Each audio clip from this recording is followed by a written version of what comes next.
What is good, you guys? Welcome back to the Herro. Welcome back to a brand new video. In today's video, we're going to be doing something really fun.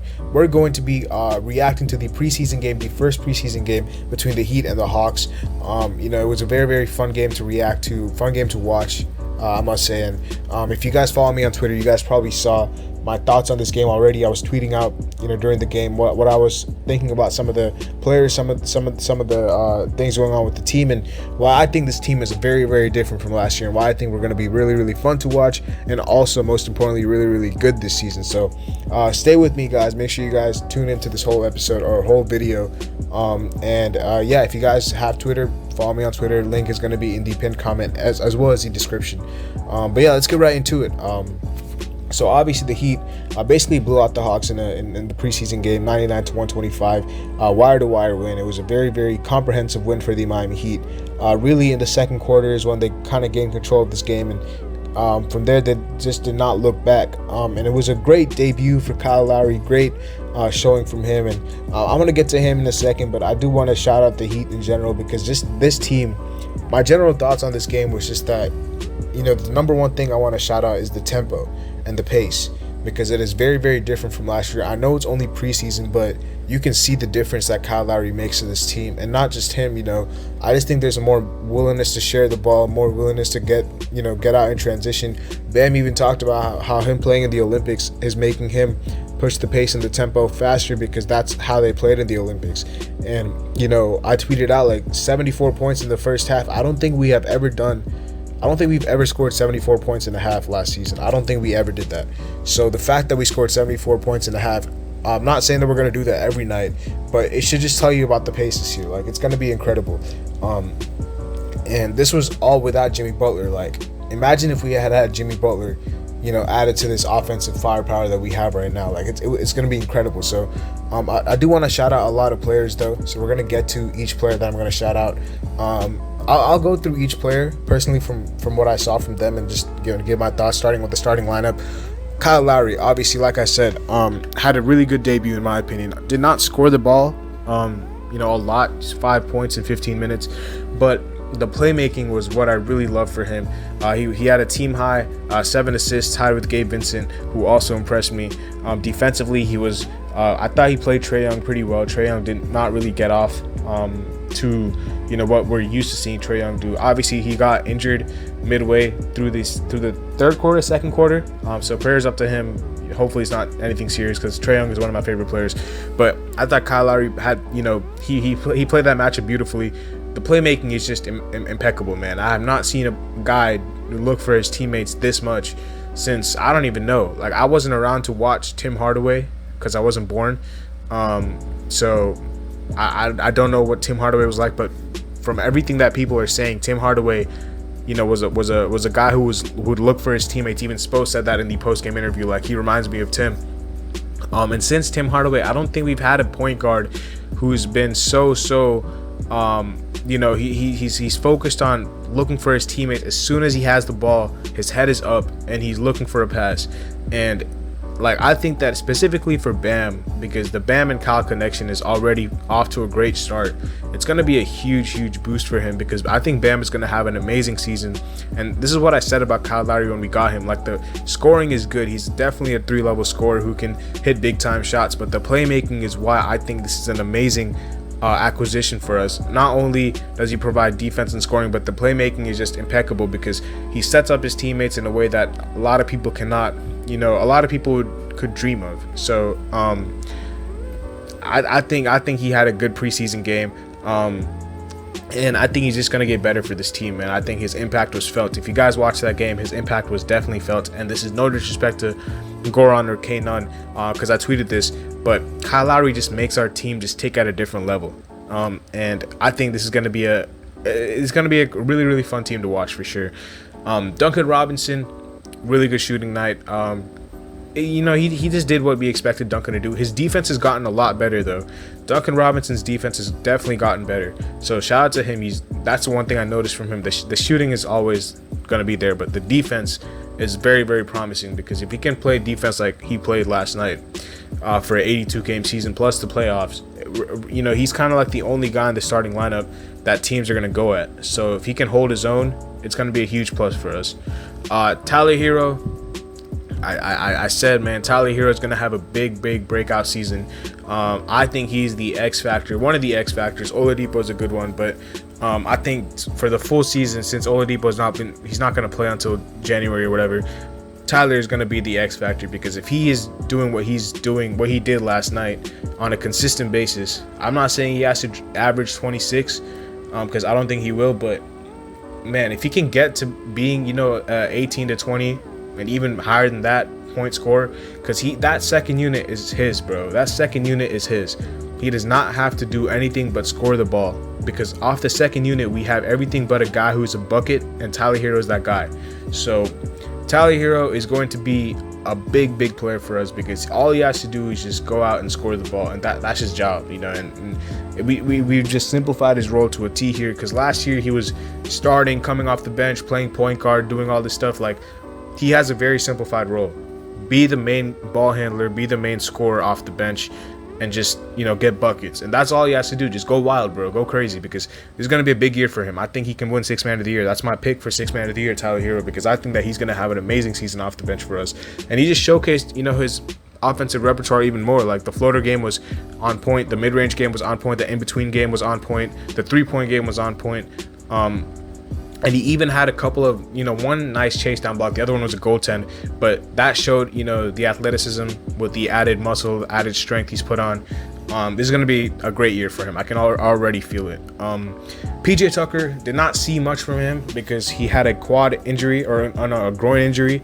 Spo said he's fine. He said he feels fine, but we'll have to see what the status on that is. But I thought PJ, he hit obviously 2 corner threes that I thought were huge, because we've really been lacking it, lacking guys since Jay Crowder, who can consistently knock down the corner 3 ball, and that's all PJ Tucker has to do. I saw him get his hands on a couple of loose balls, dive on the floor, get some steals, make some hustle plays, be that fire hydrant on defense. But on offense, if he can just do what Trevor Ariza failed to do at times, Mo Harkless definitely failed to do, which is just sit in the corner and knock down threes, I think we'll be good.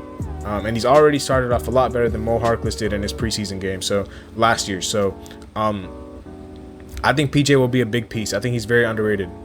He's a very underrated signing. I think he's a guy that, he's undersized, but he plays a lot bigger than that. And then Bam. Bam had a great game, in my opinion. 14 points, 5 rebounds. No 3-point attempts for Bam, which I want to see more. And I want to see him take threes in the preseason games, because he said he wants to be a shooter. So hopefully we can see that. The first bucket of preseason was actually his mid-range jump shot. So that was good, but maybe try to extend the range, a little bit for the next couple of games, and then we'll see how that goes. But his energy was all over the place today. He was really good. All he has to do, because the thing about Bam that just makes him so much of a matchup nightmare, is that if he's against a smaller guy, he can post him up. And if he's against a bigger guy, he can use his speed to his advantage, because he's a faster center than 90% of the NBA. So, not a lot of people can keep up with Bam Adebayo. And if he just realizes his potential, realizes, who he is, and I'm sure, like, adding Kyle Lowry, like I said, it's going to force Bam to take more shots, because there were so many times where Kyle had the ball, he passed it to Bam, who passed it back to him, and then Kyle immediately passed it back to Bam on the block.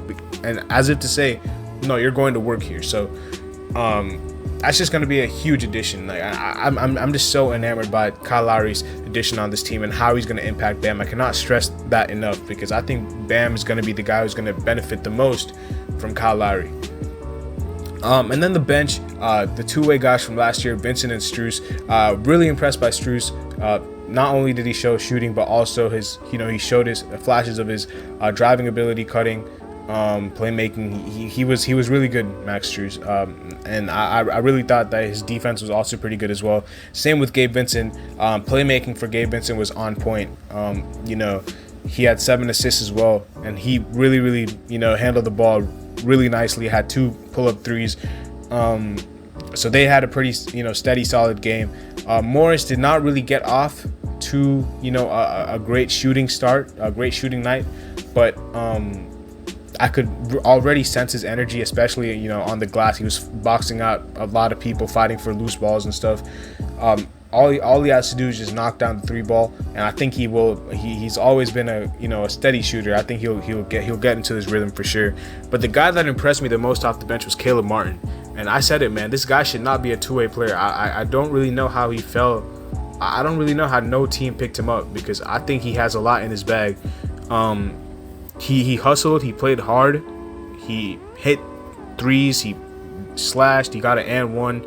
He was amazing. Caleb Martin was amazing. I think that, the fact that he got 5 stitches to his head and then came back in the second half and it played like nothing happened, like, that just shows you what a warrior this guy is. And I've always known that him and his brother, especially like since they played at Nevada, like, they've always had this mentality, and I'm so surprised that no team picked him up. But on a 2-way contract, this guy's a steal. And don't even be surprised if he's in the rotation, because right now we're missing a player at that guard position along with Herro.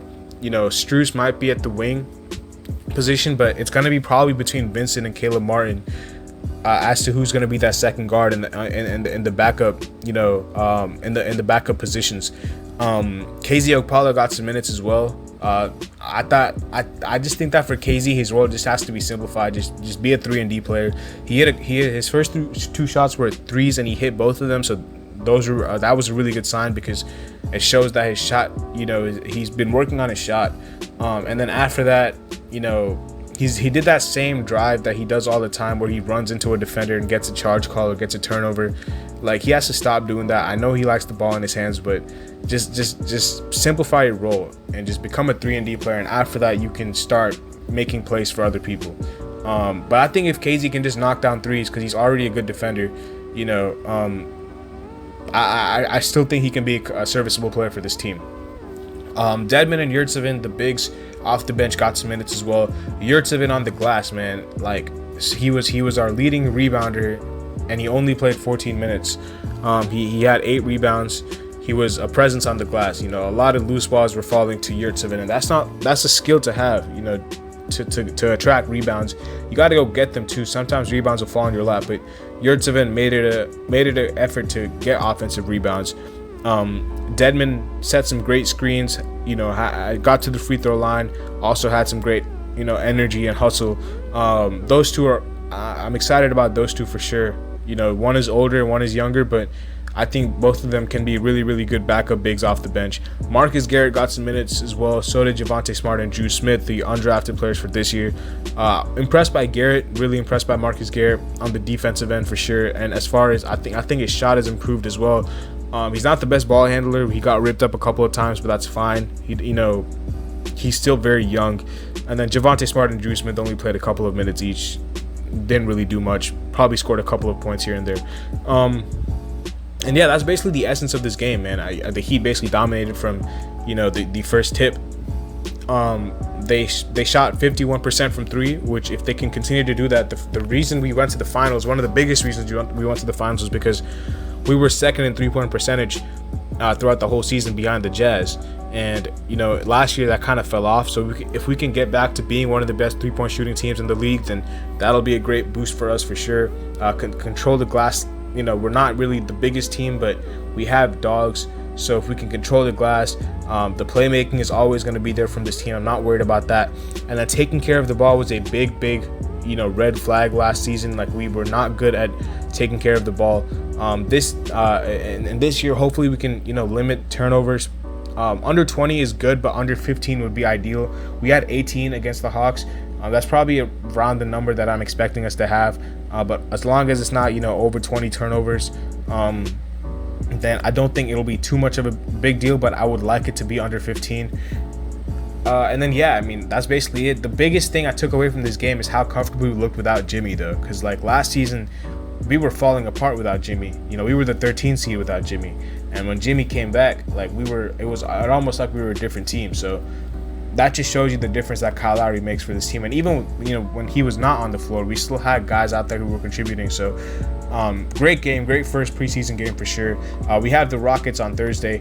Hopefully we get the W there as well. I'm expecting more of the same. The Rockets are a very young team, so they're going to be fired up because a lot of their guys, I don't think the Rockets have played a preseason game yet, so a lot of their guys are going to be fired up. I think their first preseason game is today as I'm recording this video against the Wizards, so I'll be keeping an eye on that because I like the Wizards team as well. But they're going to be fired up as well because they're a very young team, and so they're just going to be playing with house money for sure.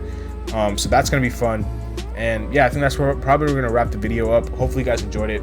Leave a like, subscribe, and comment down below, and hit up my Twitter. I'll see you guys later as always. Peace.